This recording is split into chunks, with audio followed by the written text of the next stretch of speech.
अभी शादी को 24 घंटे भी नहीं बीते थे, जहाँ पे डीजे और खुशी का माहौल था, वहाँ पे पूरा माहौल गमगीन हो जाता है और खुशियों की जगह पे एक मातम और एक दुख छा जाता है। आखिर ऐसा हुआ क्या कि जब एक नई नवेली दुल्हन की सुहागरात का दिन होता है तो उसके पति को हार्ट अटैक आ जाता है और वो एक्सपायर हो जाता है। नमस्कार, प्रणाम, आदाब, शास्त्रीय काल, क्या हालचाल। तो एक गांव में एक परिवार रहा करता था। परिवार में टोटल 3 सदस्य थे, माँ, पिता और बेटा।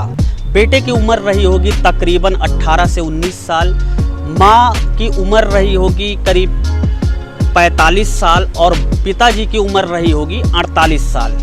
हंसता खास्ता परिवार था। परिवार में अगर किसी प्रकार की कोई दिक्कत थी तो वो धन की थी। परिवार जो है वो फाइनेंशियली थोड़ा कमज़ोर था, या यूँ कहें कि परिवार थोड़ा निर्धन था। पर इस परिवार के पास खेती बाड़ी की कोई कमी नहीं थी। खेती बाड़ी इतना था कि कई कुंटल गल्ले बनिया लेकर जाता था, कई कुंटल गल्ले व्यापारी खरीद कर इनके घर से ले जाता था। परिवार में सब कुछ अच्छा चल रहा होता है। जो परिवार के मुखिया जी हैं, यानी कि पिताजी जिनकी उम्र 48 साल होती है, उनका व्यवसाय था गांव-गांव में कपड़े की फेरी लगाना। वो साइकिल पर फेरी लगाने का काम किया करते थे। अचानक जब वो वापस आ रहे थे एक दिन अपने इस कारोबार से निवृत्त होकर शाम के टाइम, तो रोड पे उनका एक्सीडेंट हो जाता है और एक्सीडेंट में वो मारे जाते हैं। अब पूरे घर के ऊपर दुखों का पहाड़ टूट जाता है और पहाड़ टूटने के बाद अब इस 18-20 साल के नौजवान के ऊपर पूरे घर की जिम्मेदारी आ जाती है। अब समय धीरे धीरे गुजरता जाता है और पिता का 13वीं संस्कार वगैरह यह बेटा कर लेता है। और फिर जब बेटे के ऊपर जिम्मेदारी आ जाती है तो अपने पिता के उसी कारोबार को, यानी कि जो उसका पिता कारोबार करता था साइकिल से कपड़ों की गांव में फेरी लगाना, वही कारोबार शुरू करता है। पर उसे अब ये लगता है कि अब वो बड़ा हो रहा है, उसकी शादी भी करनी है और बहुत सारे खर्चे हैं, तो अब इन पैसों में अब इसका गुजारा नहीं हो सकता है। अब इसके पास कोई ऑप्शन नहीं था। गांव के बहुत सारे नौजवान ऐसे होते हैं जो फौज में भर्ती की तैयारी करते रहते हैं, तो उनके साथ भी ये शाम सुबह कई बार जाता है तैयारी करने के लिए। और सुबह 4 बजे उठकर दौड़ लगाना, फिर शाम को फेरी करके आना, दौड़ लगाना। अब ये दौड़ लगाता रहता है। उसी दौरान फौज की एक भर्ती आ जाती है जिसमें इस नौजवान का सिलेक्शन हो जाता है। अब गांव में एक खुशी का माहौल था और इसके परिवार में भी खुशी का माहौल था, पर इस बेटे को और माँ को बहुत ज़्यादा खुशी नहीं थी। खुशी इसलिए नहीं थी कि घर का एकमात्र सहारा जो अब सरहद की रखवाली पर चला जाएगा। माँ ये सोच कर अंदर अंदर बहुत ही परेशान थी, बहुत ही दुखी थी। और बेटा भी ये सोचकर कि अब माँ को मैं किसके भरोसे छोड़कर जाऊँगा, आखिर माँ अब कैसे अपना जीवन यापन करेंगी, ये सारा सोचते सोचते एक दिन आ जाता है जब उसे अपने ट्रेनिंग सेंटर पर फ़ौज की ट्रेनिंग के लिए जाना होता है। और वो फ़ौज की ट्रेनिंग पर चला भी जाता है। फौज की ट्रेनिंग कर ही रहा होता है, अभी 2 महीने का कठिन प्रशिक्षण पूरा कर चुका होता है, तो उसे एक तार जाता है। दोस्तों, पहले के ज़माने में मोबाइल का ज़माना नहीं था, ना ही व्हाट्सअप फेसबुक का ज़माना था और ना ही कॉलिंग का ज़माना था। टेक्नोलॉजी इतना आगे नहीं थी कि बस फ़ोन उठाया और सामने वाले को बोल दिया कि हाँ ये घटना घट गई, ये अच्छा हुआ, ये बुरा हुआ, ऐसा कुछ नहीं था। तब के ज़माने में चिट्ठियाँ और तारों का सहारा हुआ करता था।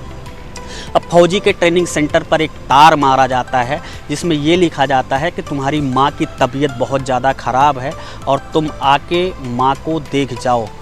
अब फौजी के उच्चाधिकारियों तक जब ये बात पहुंचती है तो उसमें नीचे ऐसा भी कुछ लिखा होता है कि माँ ज़्यादा दिन जिंदा नहीं रहेंगी। तो फौजी के उच्चाधिकारी इसको छुट्टी देने से मना कर देते हैं। चूँकि नौजवान था, फौज की ट्रेनिंग कर रहा था, जज्बा बहुत ज़्यादा था। अब ये अधिकारियों पर गुस्सा हो जाता है और कहता है मेरे आगे पीछे देखने वाला उस माँ के अलावा कोई नहीं है, अब मैं नौकरी नहीं करूँगा, मैं नौकरी से रिजाइन कर दूँगा। अंततः फौज के कई अधिकारी आपस में मिलकर एक मीटिंग करते हैं और इस जवान को छुट्टी दे दी जाती है। अब छुट्टी के बाद ये अपने घर पहुंचता है। घर पहुंचने के बाद आलम देखता है तो इसकी मां को गुजरे हुए करीब 10 दिन का समय बीत चुका होता है। गांव वालों से पूछता है कि आपने मुझे झूठ क्यों बोला, तो गांव वाले ये कहकर उसे चुप करा देते हैं कि बेटा तुम एक कठिन प्रशिक्षण में थे जहां पे तुम्हारी जान हमेशा मौत के हाथ में बनी रहती है, ऐसे में तुम्हें डायरेक्टली बताना उचित नहीं था। दोस्तों, आपने कई बार देखा होगा जीवन में आपको कई ऐसे मित्र मिल जाएंगे, कई ऐसे दोस्त मिल जाएंगे, कई ऐसे रिश्तेदार मिल जाएंगे जो देखने में तो अपने होते हैं पर वाकई में वो अपने नहीं होते हैं।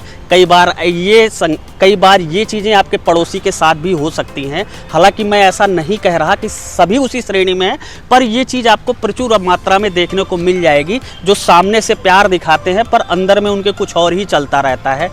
ऐसा ही एक पड़ोसी था उस फौजी का, उसका किराने का व्यवसाय था। बाई कास्ट तो बिजनेसमैन को गांव में जो किराने का व्यवसाय कहते हैं उन्हें लोग बनिया के नाम से जानते हैं। मेरा कोई ऐसा इंटेंशन नहीं है कि मैं किसी जाति विशेष का नाम ले रहा हूं या तौहीनी कर रहा हूं इस वीडियो में। तो इस बनिया को लगता है कि अब फौजी की मां मर ही गई, फौजी फौज में रहेगा, इसकी शादी काफ़ी दिन तक होने नहीं दूंगा और इसकी जो खेती बाड़ी मैं ही सब यूज करूंगा, जो जैसे मन करेगा वो वैसे ही चलाऊंगा और वैसे ही चलता रहेगा। और देखता हूँ क्या होता है। बनिया अंदर ही अंदर खुश होता है कि यार भगवान ने तो मेरी सुन ली। और मज़े की बात ये कि बनिया की उम्र होती है 42 साल और उसको भी कोई संतान नहीं प्राप्त होती है। और अचानक जब फौजी की माँ एक्सपायर होती है उस टाइम उसकी वाइफ जो है वो प्रेग्नेंट हो जाती है।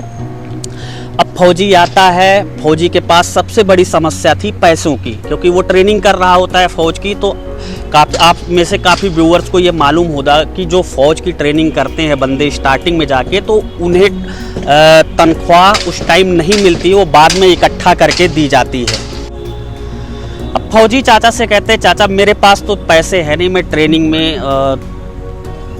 में पैसे मिले नहीं है, तो चाचा मुझे 13वीं करनी है माँ की, तो कैसे करूँगा, आप 50,000 रुपया मुझे ना उधार दे दीजिए। अब चाचा ने कहा 50,000 नहीं बेटा, तुम 1 लाख रुपया ले लो। 1 लाख रुपया बनिया चाचा ने फौजी को दे दिया, लेकिन सच्चे दिल सच्चे हृदय से नहीं दिया जैसे देना चाहिए। उनके मन में कहीं ना कहीं से, जो सेठ जी थे उनके मन में कहीं ना कहीं से चोर था, उनकी आत्मा में कहीं ना कहीं से राक्षस घुसा था।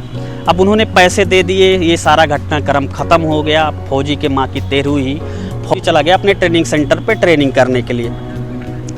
अब इधर दिन धीरे धीरे गुजरता रहा। फौजी की उधर प्रशिक्षण भी, फौजी का ट्रेनिंग कंप्लीट हो गई 6 महीने की। अब फौजी को छुट्टी आना था घर पे, लेकिन फौजी ने ये कहते हुए मना कर दिया कि माँ नहीं है, पिता नहीं है, अभी शादी हुई नहीं है, मैं किस लिए घर जाऊंगा, अतः मेरी छुट्टी रद्द कर दी जाए, मैं यहीं पे रहकर अपना गुजर बसर करूंगा। और इस सिलसिले को, ट्रेनिंग के बाद ही नहीं, इस सिलसिले को कम से कम 4 से 5 साल बीत गए जब फौजी अपने घर पे नहीं गया। मतलब किस लिए जाता, फौजी का ऐसा मानना था कि मैं किस लिए जाऊंगा, वहाँ मेरा कोई है नहीं, है तो सिर्फ खेत बाड़ी है, वो चाचा को मैंने दे ही रखा है और चाचा से मैंने पैसे ले रखे हैं 1 लाख रुपए, तो वो धीरे धीरे अदा हो रहा होता है। तो सेठ जी क्या करते हैं, फौजी के खेत से जो भी अनाज उगता है, अगर वो 5 कुंटल उगता था साल में, तो चाचा जी क्या करते थे, वो चाचा जी फौजी को बताते थे कि बेटा 1 कुंटल अनाज उगा, फसल अब की बार बहुत बर्बाद हो गई, पशुओं ने बहुत खा लिया, नील गायों ने खा लिया, तो इसलिए फसल बहुत ज़्यादा उपजाऊ नहीं हुई, तो 1 कुंटल ही हुई। इस तरीके से वो अपना 4-5 सालों में अदा कर चुके थे जो पैसा उन्होंने फौजी को दिया था।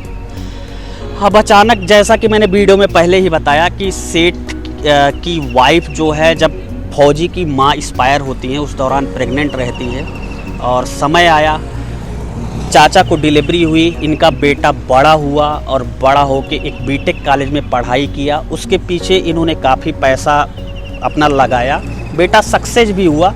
अब समय धीरे धीरे आ गया कि बेटा जवान हो गया और बेटे की शादी करनी चाही चाचा ने, और शादी तय भी हो गई और शादी की डेट और टाइम भी पड़ गई। फौजी को तार मारा गया कि आप भी छुट्टी लेकर चले आओ, बेटा बड़ा हो चुका है और बेटे की शादी है, आप भी छुट्टी लेकर चले आओ। कर दिया कि चाचा इतने दिन हो गए मैं गांव नहीं आया हूं, आऊँगा तो मुझे माँ पिताजी की बहुत याद सताएगी। अब मेरी सर्विस भी आधा से ज़्यादा गुजर चुकी है और ऐसे में अब मेरी शादी भी नहीं हो सकती है, तो मैं किसी के मुँह माया किसी का नहीं है कि मैं वहाँ पे आऊँगा। तो चाचा जी इसके लिए मैं क्षमा प्रार्थी हूँ, तो आप अपनी शादी करिए। इधर सेठ के बेटे की बारात जाती है और शादी होती है, दुल्हन आती है, घर में शहनाइयों का आलम था, घर में ढोल बाजे सब कुछ बज रहे थे, मेहमान आए थे, मेहमान खाना पीना खा के अपने घर को जा रहे होते थे। और आज उस नई नवेली दुल्हन के सुहाग रात का दिन था। उस नई नवेली दुल्हन की पहली रात थी और फौजी के जीवन में एक देश से दूसरे देश का युद्ध चल रहा होता है और युद्ध में आज फौजी के निर्णय की घड़ी थी। दूसरे देश के कुछ सैनिकों ने इस देश पर आक्रमण कर दिया होता है। अब फौजी को कुछ सूझ नहीं रहा होता है। फौजी की सेना जिस तरफ भाग रही होती है फौजी भी उधर भागता है। अब फौजी की सेना के कुछ जवान घोड़ों पर बैठकर भाग रहे होते हैं और फौजी को भी एक घोड़ा दिखता है, पर ये घोड़ा नहीं था, ये थी घोड़ी। और फौजी उस घोड़ी पर सवार हो जाता है और फौजी जैसे ही घोड़ी पर सवार होता है, जिस तरफ उसका काफिला जा रहा होता है फौजी के साथियों का, घोड़ी उस तरफ ना जाके बल्कि जिस तरफ दूसरे देश के सैनिक आ रहे होते हैं उधर को भागती है और फौजी भी मारा जाता है और घोड़ी भी मारी जाती है। इधर क्या चल रहा होता है? इधर चल रहा होता है आज सुहाग रात थी उस लड़की की। सुहाग रात अभी आज रात स्टार्टिंग हुई थी। नात रिश्तेदार खाना पीना खा के अपने अपने घर को जा ही रहे थे। रात्रि का समय हो चुका था 12:15। जैसे ही बेटा अपने उस रूम में जाता है जहाँ पे उसकी नई नवेली दुल्हन रहती है और वो अंदर जाता है, अचानक उसके कमरे में पहुँचते ही सीने में बहुत तेज़ी से दर्द होता है और जब तक लोग कुछ समझ पाते हैं उसे हॉस्पिटल ले जाया जाता है। हॉस्पिटल ले जाने के बाद उसे एडमिट किया जाता है और करीब 1.5 से 2 घंटे के बीच में डॉक्टरों ने ये कहकर जवाब दे दिया कि इन्हें तेज़ी से हार्ट अटैक आया है और इनकी मौत हो गई। अब सेठ जी अपने जीवन में बहुत पूजा पाठ किए होते हैं। सेठ जी पहुंचते हैं भगवान के पास, भगवान से पूछते हैं, भगवान हमने आखिर में ऐसी कौन सी गलती की जो आपने हमें ये दिन दिखाया। सबसे पहली बात तो ये कि हमारे पास कोई संतान नहीं थी, इससे बढ़िया आपको संतान नहीं ही देना था। आखिर में संतान क्यों दी, और अगर दी भी तो हमारे साथ आपने ऐसा बर्ताव क्यों किया। तब भगवान ने उन्हें उत्तर दिया, सेठ जी आप एक चीज़ सोचिए, आपने 1 लाख रुपए दिए, किसी की मदद की क्या सच्चे दिल से दिए? तो सेठ जी ने कहा नहीं।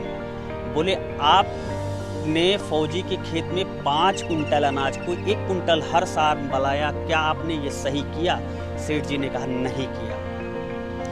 बोले देखो अब हिसाब किताब तुम्हें समझाता हूँ कि कहाँ हमारा तुम्हारा हिसाब किताब बराबर होता है। जी को बताया कि सेठ जी आपके बच्चा नहीं था जो आपने 1 लाख रुपया लिया था, वो आपके बच्चा पैदा होने से लेकर और इसको थोड़ा बड़ा करने में तब पैसे कम लगते थे परवरिश में, तो वहाँ पे मैंने खर्चा करवा लिया और जो कुछ बचा था ब्याज समेत वो मैंने इसकी पढ़ाई लिखाई में खर्चा करवा लिया, और जो कुछ गेहूं आपने गल्ले बेचे थे कम दाम में कह के फौजी से, वो सब मैंने इनकी शादी में खर्चा करवा लिया आपके बेटे के।